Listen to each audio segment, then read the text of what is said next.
A paz, que Deus abençoe todos vocês, amém? Hoje a gente vai dar uma lida no livro de Ageu, né? Um pouco da história de Ageu, um grande profeta após exílio, né? E a gente vai dar uma lida aqui primeiro, o autor da época dos escritos de Ageu, né? O livro de Ageu é o primeiro dos 3 profetas após o exílio. Ageu foi um contemporâneo de Zacarias, e seu nome significa meus banquetes ou festivos. Não sabemos nada sobre Ageu.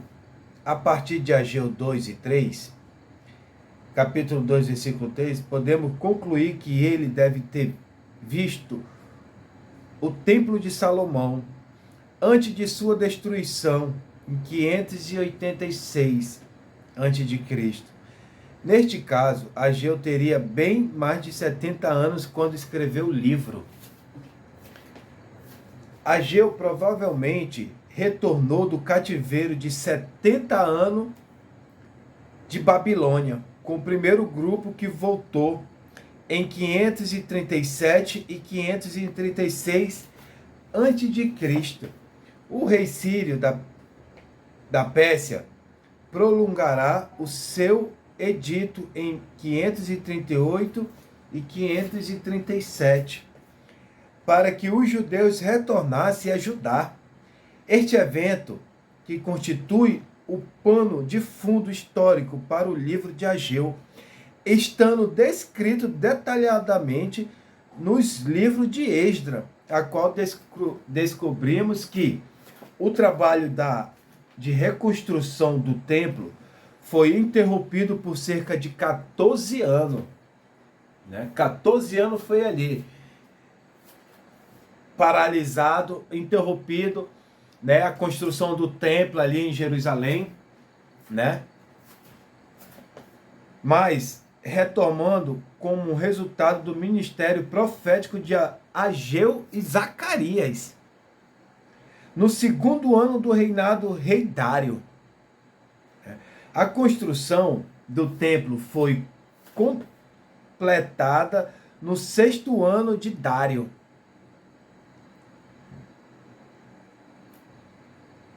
O rei Dário é conhecido na história como Dario o Grande, Dario Starbuck, e reinou de 522 a 485. Assim, o seu 2º ano de reinado foi em 521 e 520. Neste mesmo ano, durante um período de 5 meses, se deu o ministério de Ageu inspirado por Deus, a partir de Esdras 6, versículo 14. É possível ver que o ministério oral de Ageu durou pelo menos até a inauguração do templo da restauração. Do templo restaurado em 516.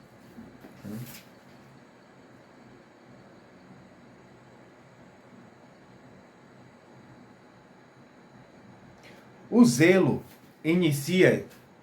inicial dos judeus na construção do templo logo se esvaziou. O livro de Esdras descreve como a oposição dos inimigos de Judá fez com que as mãos do povo se enfraquecessem e o trabalho parasse,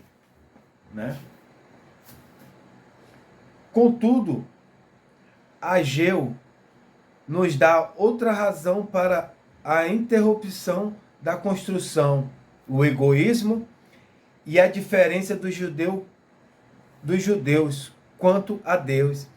Em vez de se dedicarem com zelo e com devoção a Deus, não. Eles usaram o seu tempo e dinheiro para cuidar de si mesmo e morar em suas casas cobertas. Ageus 4, Ageus 1:4 e Ageus 1:9. Para puni-los, Deus os fez necessário através do fracasso das lavouras, né? Ageu 1, versículo 6, Ageu 1, versículo 10 e 11 e Ageu 2, 16 ao 17. Nesta situação, Ageu anuncia a mensagem de Jeová de forma bem curta. Neste breve livro, nós lemos 25 vezes a expressão a palavra do Senhor. Ou assim fala o Senhor. Nesta forma, o seu único objetivo é alcançar os corações dos judeus para que eles possam colocar Deus como primeiro lugar em suas vidas. E por esta razão que o livro de Ageu também é muito popular para o nosso dia. Ageu precisa admoestar os judeus por causa de sua indiferença em relação a Deus no segundo dia do sexto mês, para despertá-lo de sua apatia. Na verdade, Zorobabel, o governador, e Josué, o sumo sacerdote, foram encorajados a retomar o trabalho de construção da casa de Deus, junto a todos os remanescentes do povo de Israel. A segunda mensagem que Deus libera através de Ageu, no 21º dia do sétimo mês, Ageu 2, 1 até o versículo 9, busca encorajar o povo ainda mais. A visão também foca no tempo do fim, quando o Messias aparece. Céus e terra tremem, sendo agitação de todas as coisas antes de Cristo ser revelado. Compare Ageu 2, versículo de 6 ao 7, com Hebreus 12, versículo 26 ao 28. A terceira mensagem é dita no 24º dia do 9º mês e contém um dos avisos mais claros contra a contaminação espiritual no Antigo Testamento. Aqui também há um encorajamento a fim. Ageu 2, versículo 10 e do 10 ao 19. Neste mesmo dia se dá a quarta mensagem, na qual Zorobabel é visto como um tipo do príncipe vindouro, que exercerá o juízo sobre todas as nações e a sua vinda. Ageu 2, de 20 ao 23. Né? Agora vamos entrar aqui na palavra. Deus ordena que a reconstrução do templo, Deus ordena reconstruir o templo. No segundo ano do rei Dário, no sexto mês, no primeiro dia do mês, veio a palavra do Senhor por meio do profeta Ageu a Zorobabel, filho de Zetiel, governador de Judá, e Josué, filho de Josadaque, o sumo sacerdote, dizendo: assim fala o Senhor dos Exércitos, dizendo: Este povo diz, o tempo ainda não é chegado, o tempo em que a casa do Senhor deve ser edificada. Quantos hoje, nos tempos de hoje, diz que ainda não é o tempo, ainda não é a hora chegada, né?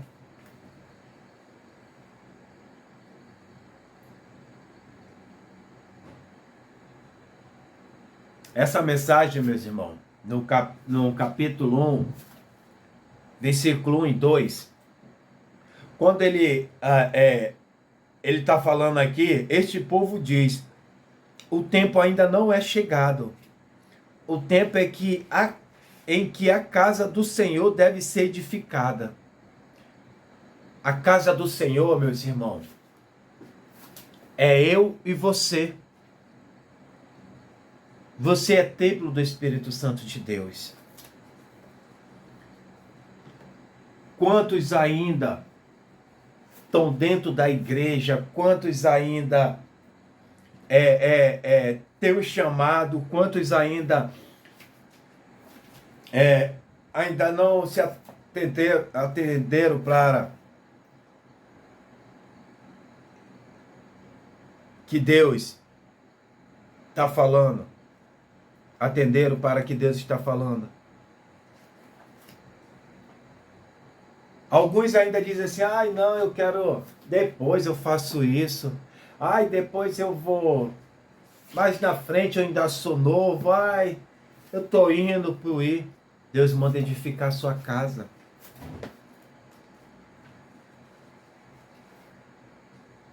Quantos ainda de nós dizem, ai,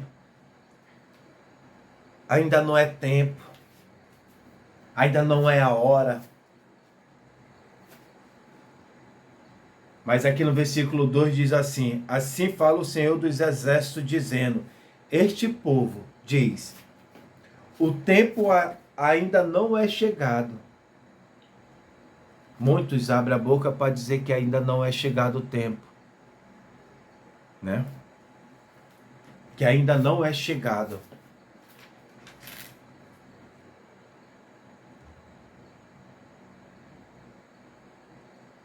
Mas é o tempo, meus irmãos.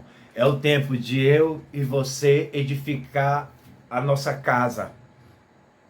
Irmão Frank, qual é a casa? É eu e você. Você é o templo do Espírito Santo de Deus. Você é a casa do Senhor, aonde Ele entra, aonde Ele entra no seu coração, aonde Ele faz morada, né? Só que para Ele entrar, você tem que edificar. Você tem que renunciar o pecado. Você tem que renunciar à idolatria. Você tem que renunciar ao seu eu. Você tem que se renunciar às coisas desse mundo. Você tem que renunciar a tudo aquilo que entristece o coração de Deus na minha e na sua vida.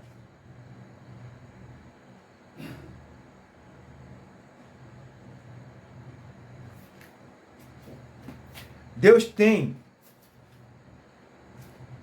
uma almanaque e na data a qual ele fala, e sempre importante. Há um tempo determinado para que cada uma de suas mensagens venha aos homens. Deus gostaria que eles dessem ouvido a todas as mensagens. Assim que eles fossem recebidas, se eles não os fazem, ele contabiliza os dias de sua demora, de forma que seus servos registram as datas exatas de quanto cada mensagem foi entregue. No segundo ano do rei Dário, no 6º mês, no primeiro dia do mês, veio a palavra do Senhor por meio do profeta Ageu a Zorobabel, filho de Sealtiel, governador de Judá, e a Josué, filho de Josadaque, o sumo sacerdote, a que Deus torne estes dias notáveis em nossas histórias, falando aos nossos corações de muitos aqui. Observe também que Deus cuidadosamente direciona suas mensagens àqueles a quem elas são direcionadas. As suas mensagens a quem elas são devidas. A palavra do Senhor veio ao profeta Ageu para Zorobabel e Josué.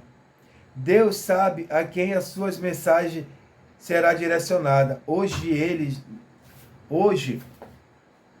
Eles não vai permitir que elas errem o alvo.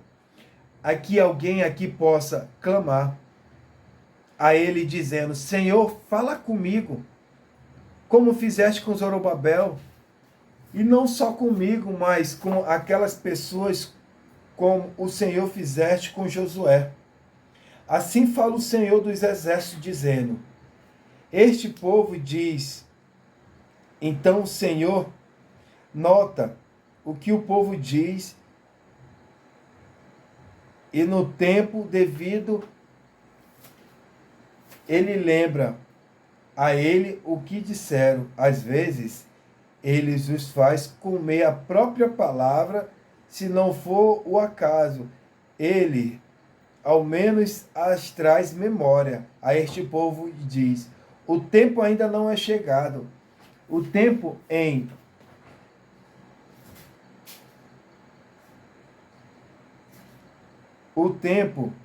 em que a casa do Senhor deve ser edificada.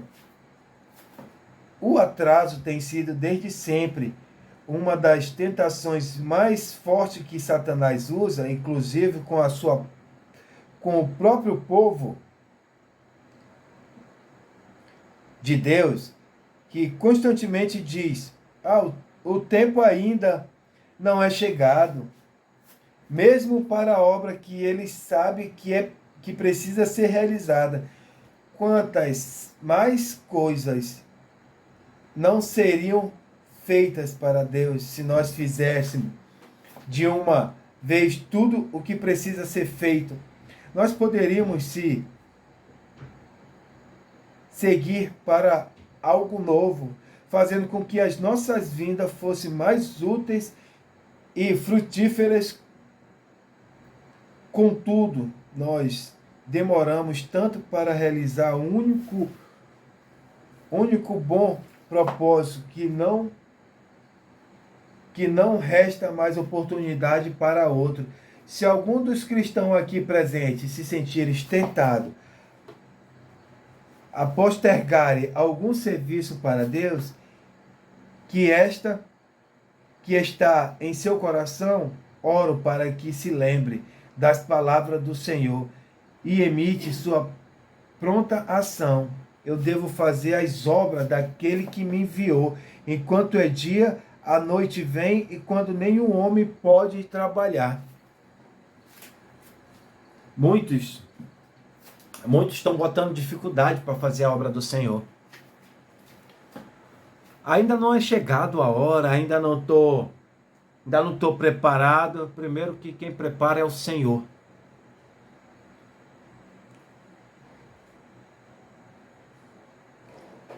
Deus, ele não escolhe os capacitados. Deus, ele escolhe aqueles que se diz: eu não estou capacitado, e Deus capacita.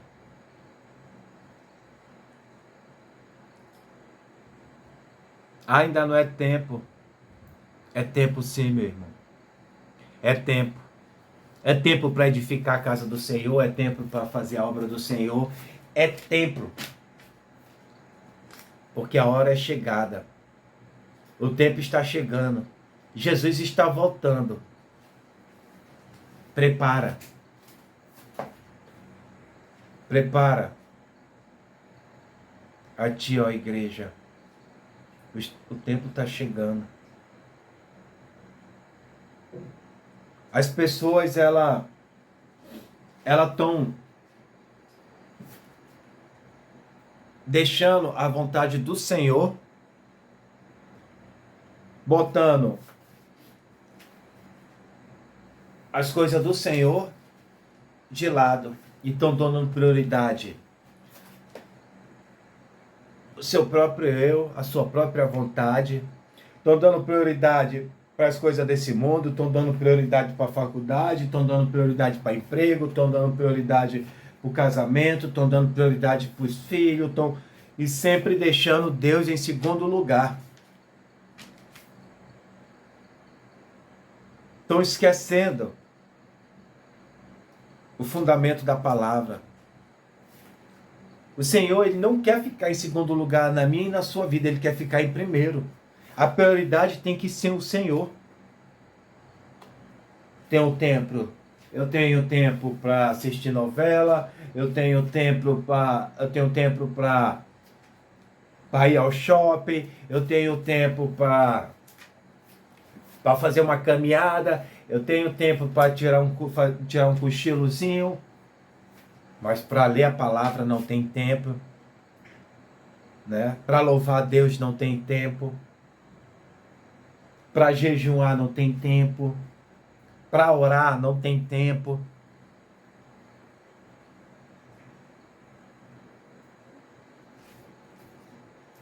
Quando a gente diz para o Senhor que não tem tempo, eu vou chegar lá ainda nessa mensagem, que esse vídeo ele vai ficar em 3 volumes, para não ficar muito grande. Vamos aqui para o versículo 3. Então veio a palavra do Senhor por meio do profeta Ageu, dizendo: acaso é tempo para vós habitar nas vossas casas forradas, e estas casas ficam desertas? E agora, portanto, assim diz o Senhor: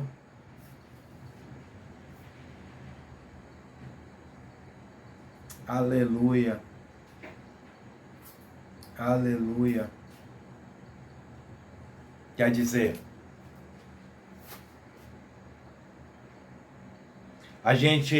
esse povo de Israel, quando eles voltaram do pós o exílio, né, que durou 70 anos, e o rei Sírio botou um decreto: podem voltar para Jerusalém, pode voltar para sua terra.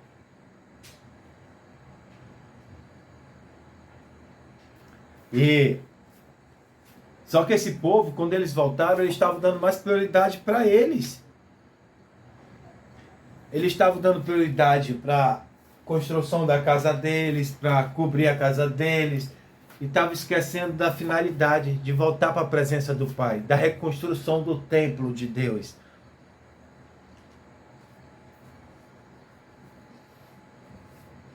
Muitos já não estavam mais buscando a presença. Muitos já não estavam se fortalecendo mais da presença, esqueceram o verdadeiro fundamento de ter voltado para Jerusalém. Que Jerusalém é o lugar ali onde a presença de Deus sempre estava. E eles esqueceram. Voltaram, mas deixaram de lado o templo de Deus.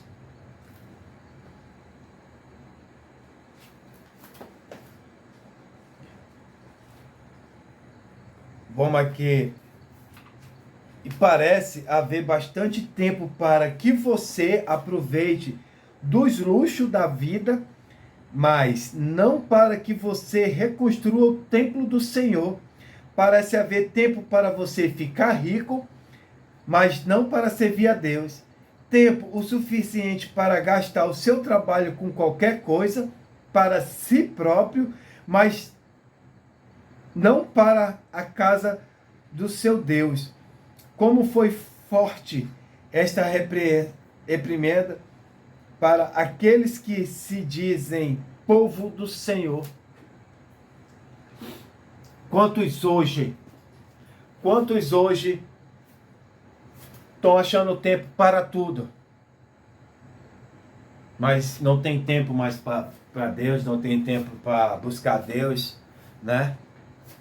Uns acham tempo para ganhar dinheiro, construir as suas casas, né? Viajar, e estão deixando Jesus de lado. Quantos dentro da igreja mesmo, como a palavra do Senhor diz aqui,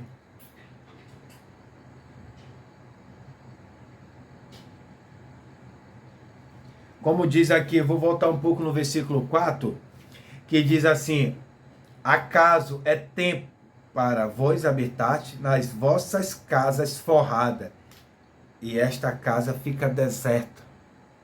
Quantos hoje dentro da igreja estão cumprindo calendário, estão cumprindo a doutrina criada pelo homem, estão cumprindo, estão achando tempo para fazer as coisas ali não para Deus, mas para aparecer para o homem, para ficar tudo bonito para o homem. Quando eu digo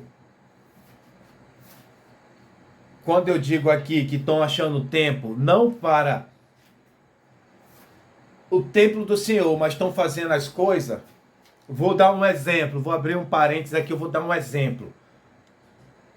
Teve um aniversário de uma igreja, vai ter uma comemoração, algo festivo dentro da igreja, estão se preparando todo, roupa, tudo, para ficar tudo bonito. Mas tudo ali estão fazendo para quê? É para Deus? Muitos não estão fazendo para Deus, muitos estão fazendo para ficar bonito, para mostrar para o homem e não para Deus. Nas quatro paredes estão fazendo isso. Grupo de dança, grupo de isso, grupo daquilo, dentro das quatro paredes. Mas aqui voltando à palavra, quando Jesus diz que, versículo 4, acaso é tempo para vós habitar-te nas vossas casas forradas, e estas casas fica deserta. E o verdadeiro templo do Senhor está vazio. Quem é o verdadeiro templo?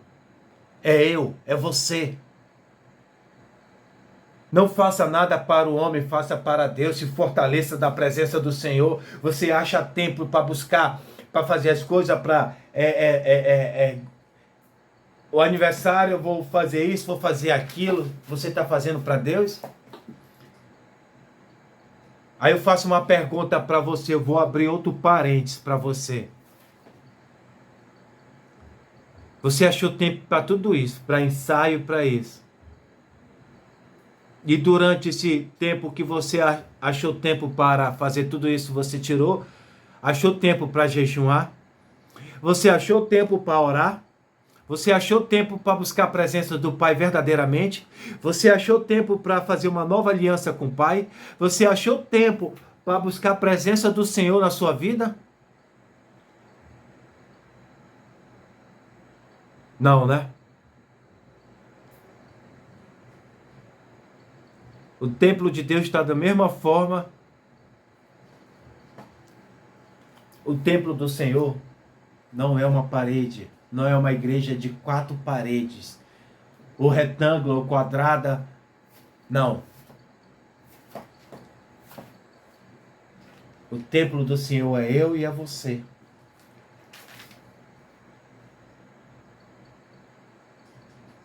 Tem que buscar, tem que achar tempo para botar Deus sempre em primeiro lugar.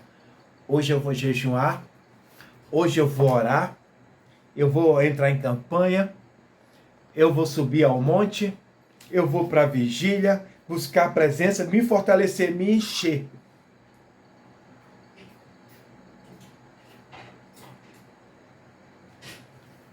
Vamos aqui para o versículo 5 e o 6. Não, vamos para o versículo 5. Agora, portanto, assim diz o Senhor dos Exércitos: considerai o vosso caminho. Olhem para trás um pouco e vejam quais foram as consequências de olharem para si mesmo e não para o seu Deus. Vocês ganharam algo com isso? Olhe um pouco para trás.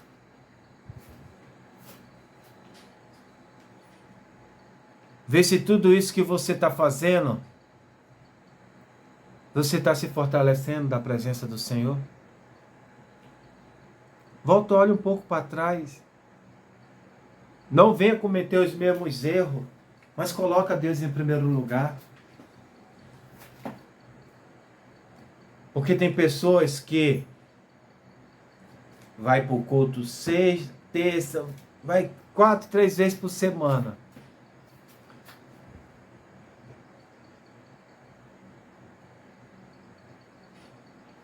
Mas não acho tempo para buscar realmente a presença do Senhor. Quando eu digo buscar a presença e colocar Deus em primeiro lugar, porque muitos vão ali porque é dia de culto, é porque, quando eu digo voltar atrás, que a palavra do Senhor diz aqui, é...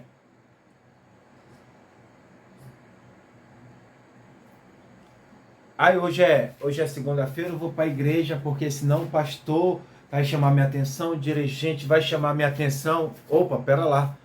Deus já está ficando depois aí. Você não, hoje eu vou que eu vou buscar a presença do Senhor. Hoje eu vou porque Deus vai falar comigo. Hoje eu vou porque eu vou receber a unção. Hoje eu vou porque eu vou ser renovado. Volta um pouco atrás. No versículo 5 diz assim: agora, portanto, assim diz o Senhor dos Exércitos, considerai-vos os vossos caminhos. Né? Olhe para trás um pouco e veja quais foram as consequências de olharem para si mesmo e não para Deus. Versículo 6. Tende semeado muito e recolhido pouco. Vós comeis mais, não tem o suficiente. Bebeis, mas não está cheio de bebida. Vestivos, mas ninguém se aquece. E o que recebe salário, recebe para colocar aí em um saco furado. Né? Vocês semeiam muito para si mesmo, mas pouco para Deus. O que a sua semeadura trouxe para você é forte, né, meus irmãos? É forte, né?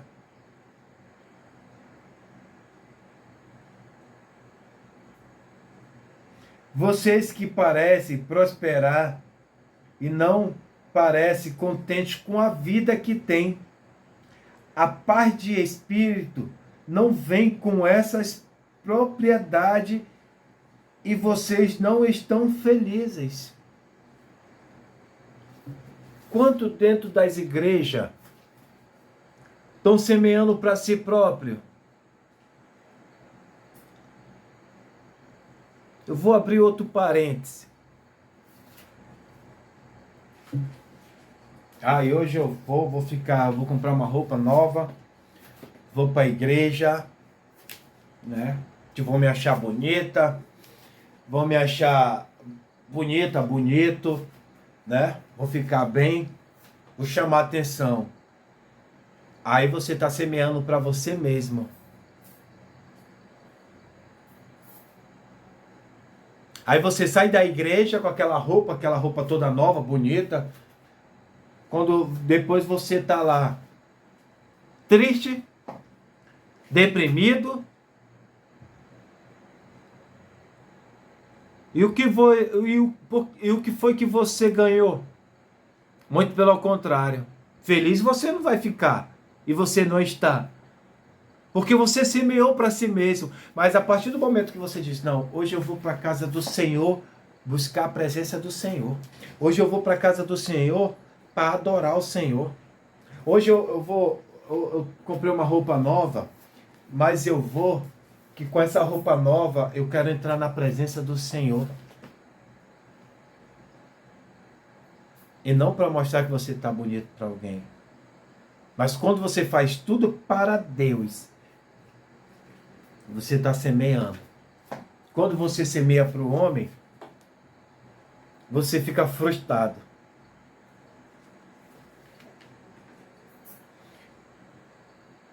Vocês continuam sedentos, como sempre, mesmo após beberem tanto desta cisterna terrena, e ainda assim vocês continuam buscando mais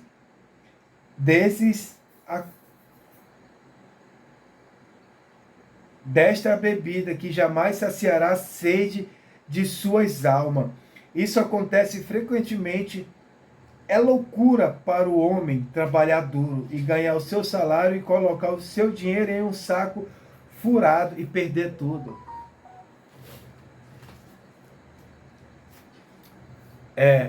Essa palavra de Ageu, no versículo 6, quando a gente busca a presença do Senhor,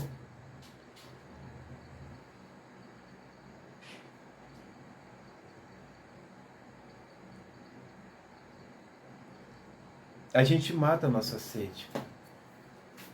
Porque a presença do Senhor sacia a nossa sede. Vou voltar um pouco. Vocês se lembram da mulher samaritana? Quando Jesus foi ao encontro dela ali, no horário de meio-dia, ele falou: mas da água da vida que você beber, nunca mais terá sede.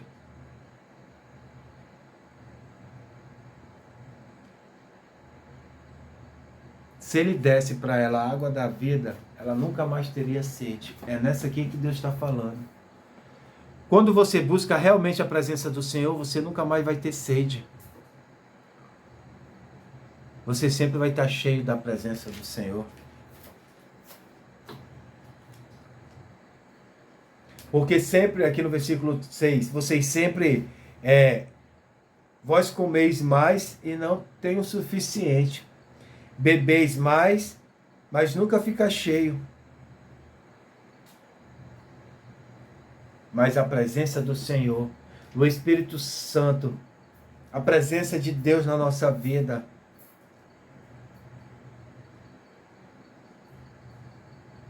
Deus desce sobre a nossa vida, a fonte da água da vida.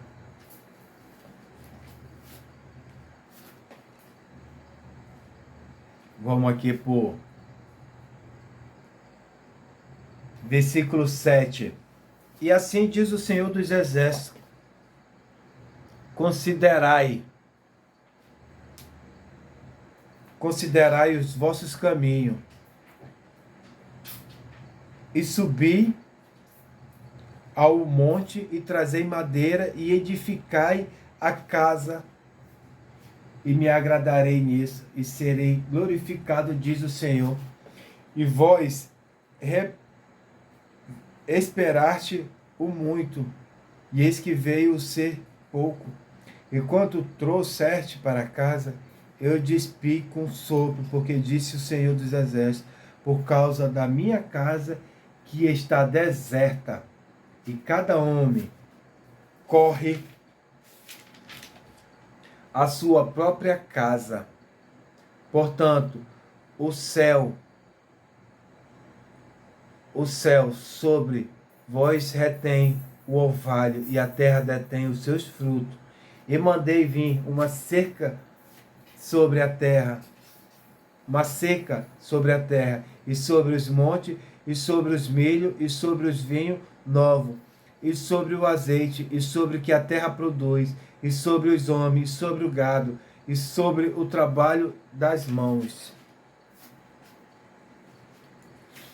Aqui no versículo 7 até o 9 diz assim: assim diz o Senhor dos Exércitos: considerai os vossos caminhos, subi ao monte e trazei madeira, e edificai a casa, e me agradarei nisso, serei glorificado, diz o Senhor. Vós esperaste o muito, e eis que veio a ser pouco. E quando o trouxeste para casa, eu dispei com sopro, porque disse o Senhor dos Exércitos: por causa da minha casa que está deserta, e cada homem ocorre a sua própria casa. O Senhor quer nos dizer assim: novamente peço que note como está esta repressão é severa, mas ricamente merecida. Deus fez grandes coisas pelo seu povo, e eles os haviam trazido de volta para a Babilônia, para Jerusalém. Trazido de volta da Babilônia para Jerusalém. E a sua primeira preocupação deveria ter sido a reconstruir o templo que havia sido destruído. Contudo, cada homem estava mais preocupado com a sua própria casa do que com a casa do Senhor. E, portanto, bem alguns adviriam de qualquer coisa que eles fizeram ou tivesse. Eu dispei com um sopro, e disse o Senhor: quando ele soprar sobre o que o homem tem ou faz tais coisas, logo desfaz ao vento, como nada diz.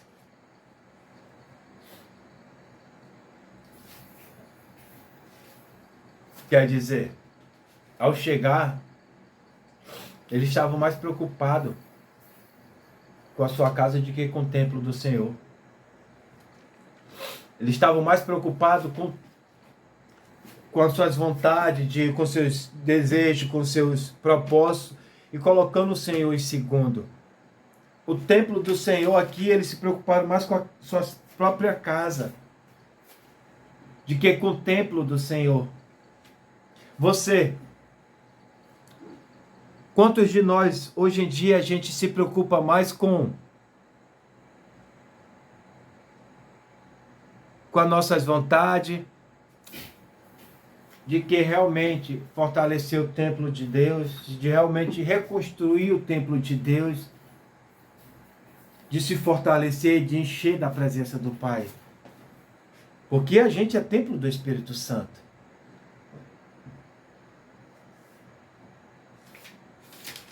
Eu vou finalizar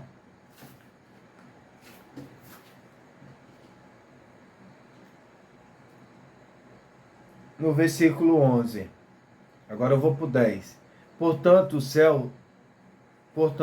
céu sopre, vós retém o orvalho, e a terra detém os seus frutos.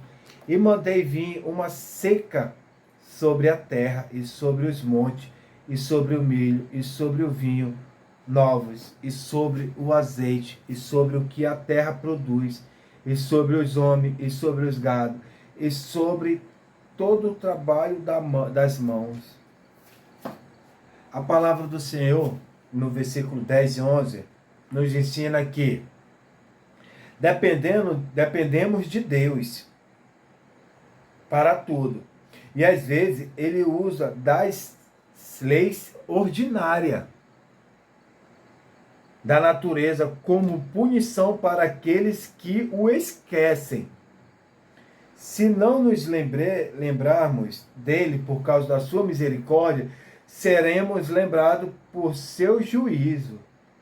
E se não fizermos o uso apropriado de que eles não confiam, como os bons mordomos, ele pode facilmente tirar tudo de nós. Quer dizer, Deus, ele é bom. Ele espera que a gente faz as coisas por amor, que a gente coloque ele em primeiro lugar. Mas quando a gente esquece, Deus, ele começa a mexer na nossa vida. Começa a vir situações na nossa vida que a gente olha para um lado, olha para o outro, né? Vou dar um exemplo. Quando a gente não lembra do Senhor, a gente está trabalhando, eu vou abrir um parênteses. Eu estou empregado, eu estou bem, não estou nem aí para o Senhor, deixo ele de lado.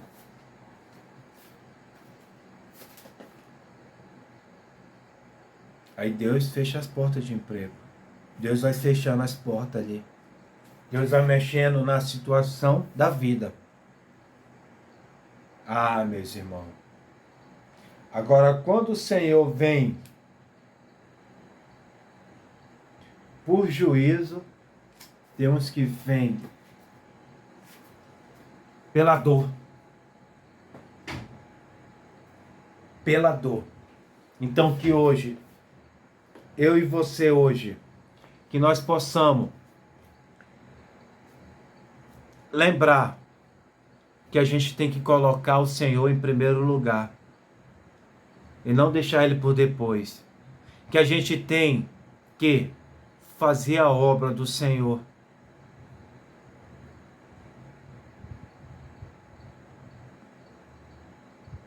Amém, meus irmãos? Que hoje a gente possa edificar nossa casa, nosso templo, para que Deus venha morar nos nossos corações. Que Deus lhe abençoe.